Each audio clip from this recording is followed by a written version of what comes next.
नमस्कार दोस्तों, कैसे हैं आप सब। आज से हम रिएक्ट की लेक्चर सीरीज स्टार्ट कर रहे हैं जिसमें हम रिएक्ट के बेसिक से लेके एडवांस सभी टाइप के कॉन्सेप्ट देखेंगे।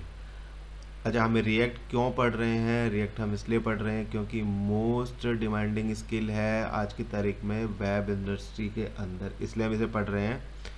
ठीक है, तो आज के लेक्चर में हम क्या क्या देखने वाले हैं, जरा उस पर थोड़ी सी नज़र हम डाल लेते हैं। तो आज के लेक्चर में हम देखेंगे कि व्हाट इज़ रिएक्ट, रिएक्ट क्या होता है, how does react work, react किस तरीके से काम करता है, रिएक्ट जेएस की हिस्ट्री।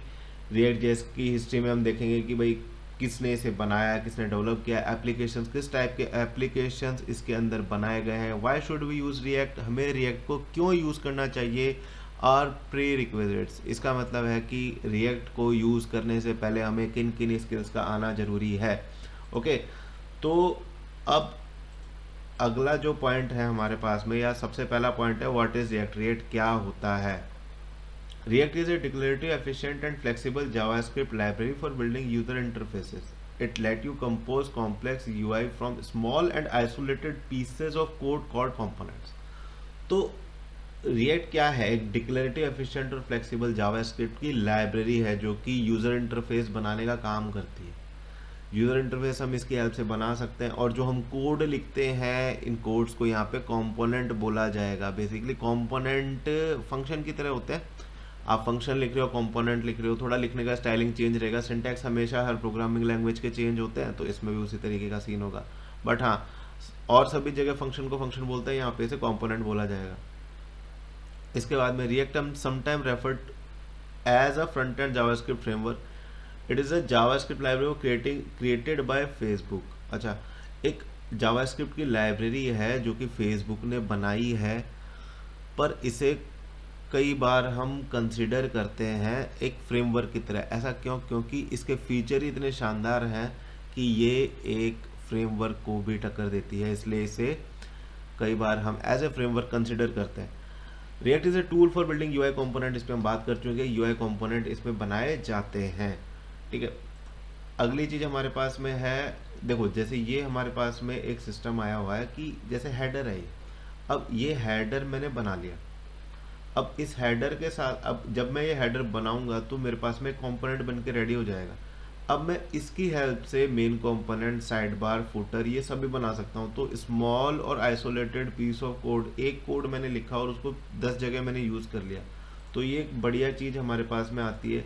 अगली चीज़ क्या बोलते हैं हम कि react community also provide advance concept like state management, routing etcetera. तो इसमें स्टेट मैनेजमेंट का कॉन्सेप्ट है जो कि हम आगे पढ़ेंगे, रूटिंग पढ़ेंगे, तो ये काफ़ी एडवांस फीचर हमें प्रोवाइड करवाती है। अगला जो पॉइंट है, अगला पॉइंट मेरे पास में, how does react work. React किस तरीके से काम करती है? तो रिएक्ट को काम करवाने के लिए मेरे पास में दो चीज़ें होती है, रिएक्ट डॉम और ब्राउज़र डॉम। दो टाइप के मेरे पास में डॉम होते हैं। सबसे पहले बात करते हैं ये रिएक्ट डॉम क्या होता है।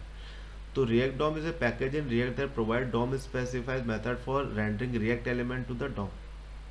अच्छा, रिएक्ट डॉम एक पैकेज है इन रिएक्ट जो कि प्रोवाइड करता है डॉम का स्पेसिफिक, डॉम के अंदर जो भी स्पेसिफिक मेथड होते हैं फॉर रेंडरिंग। रेंडरिंग को हम बहुत छोटे शब्दों में अगर समझें तो जो फाइनल रिजल्ट होता है वो हमारे पास रेंडरिंग होता है। जैसे मैंने HTML, CSS, JS से जो भी बनाया है उसका एक फाइनल रिजल्ट आएगा, वो फाइनल रिजल्ट आफ्टर रेंडरिंग आता है।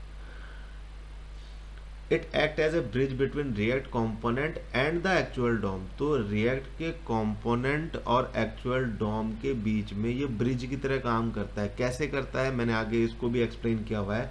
The main difference between React DOM and React is that React DOM is responsible for rendering React element. React DOM क्या होता है? रिएक्ट एलिमेंट को रेंडर करने में हेल्पफुल होता है। इसके बाद में देखो इसने यहाँ पे रेंडरिंग बोला हुआ है, तो रेंडरिंग को हम थोड़ा सा डिटेल में देख रहे हैं यहाँ पे। In web development, rendering refer to the process of converting website code. ठीक है, फाइनल रिजल्ट जो होता है typically return in HTML, CSS and JavaScript into interactive web pages that user see when they visit a website. तो जो final result होता है HTML, CSS और JS की हेल्प से हमने जो भी कोड लिखा है उस कोड के ऊपर एक फाइनल आउटपुट तो मुझे मिलेगा ही मिलेगा। अच्छा, वो फाइनल आउटपुट जो होता है किस प्रोसेस से वो गुजर रहा है, तो वो प्रोसेस ही यहाँ पे क्या हो गई? रेंडरिंग हो गई। The rendering engine of a web browser is responsible for interpreting and rendering the website code to display the web page on the user device. The rendering engine of a web browser, अब React का अलग से rendering engine होता है और हर web browser का उसका अलग से रेंडरिंग इंजन होता है, ठीक है, जो कि इंटरप्रेट करता है उस अपने वेब पेज पे दिखाने से पहले उसमें गलतियां वगैरह देखना करना सारी चीज़ें करके, और फाइनली उसका एक रिजल्ट निकलता है और वो रिजल्ट हमें कहाँ दिखता है, हमारे वेब पेज पे दिखता है। ठीक है, तो ये सारा काम कौन करता है हमारे पास में, जो ब्राउज़र के अंदर हमारे पास में डॉम होता है वो ये काम करता है। अच्छा, अब एक्चुअल डोम का स्ट्रक्चर कैसा होता है? एक्चुअल डोम का स्ट्रक्चर मेरे पास में होता है सबसे पहले रूट एलिमेंट। ये हमने पढ़ा होगा कि भाई HTML जो है, HTML के अंदर दो टाइप के दो पोर्शन है बेसिकली। एक तो है मेरा हेड पार्ट। हेड पार्ट में क्या होता है, हेड पार्ट के अंदर वो टैग्स लिखे जाते हैं या फिर वो एलिमेंट्स मैं उनके अंदर डालता हूँ जो बैकएंड में काम करेंगे, वेब पेज पे मुझे दिखाई नहीं देंगे। दूसरी तरफ बात करता हूँ बॉडी की, बॉडी एलिमेंट या बॉडी, तो बॉडी के अंदर वो टैग्स लिखे जाते हैं जो वेब पेज पे दिखाई देंगे या फिर विजिबल होंगे ऑन आवर वेब पेज। ठीक है, इसके बाद में अब हम बात करते हैं why React is so fast. जो अभी हम बात कर रहे थे ना कि भाई रिएक्ट के बीच में और रिएक्ट डोम और एक्चुअल डोम के बीच में कुछ कनेक्शन है, तो वो कनेक्शन किस तरीके से है वो देखते हैं। अब जैसे मान लीजिए मेरे पास में V1 V2 है, तो V1 और V2 जो यहाँ पर है मेरे पास में, ये है वर्चुअल डोम।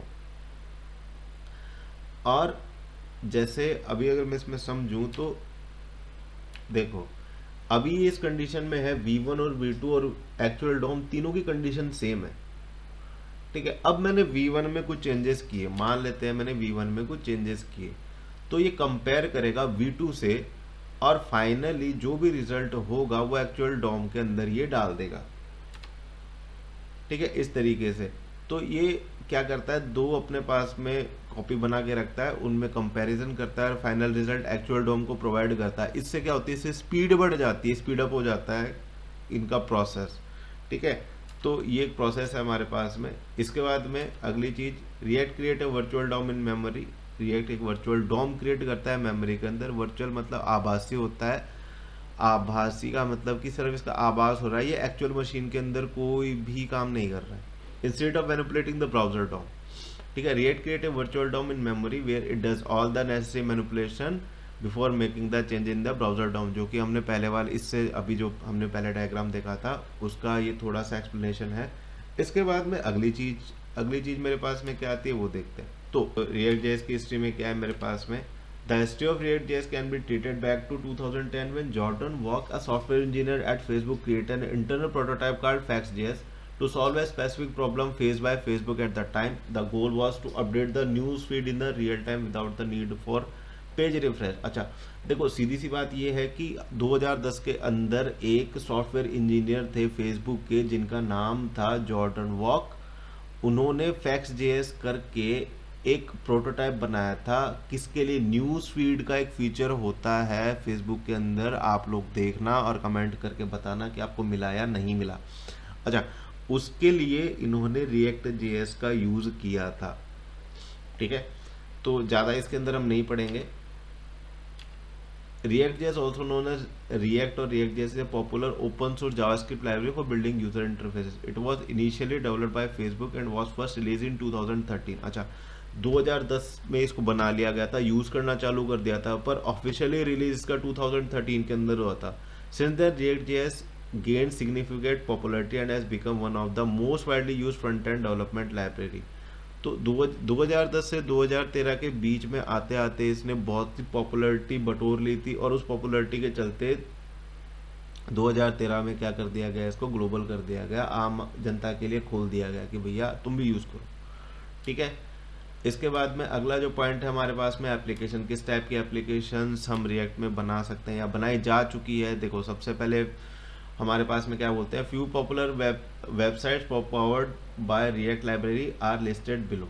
फेसबुक है, हम सब जानते हैं, इंस्टाग्राम है, Netflix, Code Academy popular online training application है, Reddit popular content sharing application है, जिसमें से 3 आप अच्छी तरीके से जानते हैं। तो इस टाइप की जो एप्लीकेशंस हैं, वेब एप्लीकेशंस हैं, वो बनाई गई हैं with the help of react. तो समझ लेना रिएक्ट कितनी इंपॉर्टेंट है।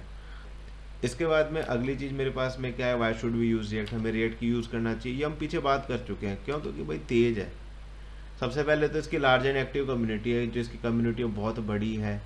अच्छा, इसका एक भाई है, ये जो क्या बोलते हैं इसे, इसका जो एक्सप्लेनेशन है वो आप पढ़ लेना, मैं आपको हिंदी में समझा देता हूँ वैसे ही बिना इसको पढ़े, क्योंकि वेस्टेज ऑफ टाइम है। रिएक्ट नेटिव क्या है कि हम जो मोबाइल ऐप्स बनाते हैं वो रिएक्ट नेटिव की हेल्प से बनाते हैं। इसका सिंपली फ्रेमवर्क है। इसकी हेल्प से हम क्या कर सकते हैं कि आप रिएक्ट के कॉन्सेप्ट अगर समझते हैं तो रिएक्ट नेटिव को इजीली आप हैंडल कर पाओगे। फ्लेक्सिबिलिटी एंड इकोसिस्टम, रिएक्ट जो है हाईली फ्लेक्सिबल है और इसका क्या है, इकोसिस्टम भी बहुत बढ़िया है।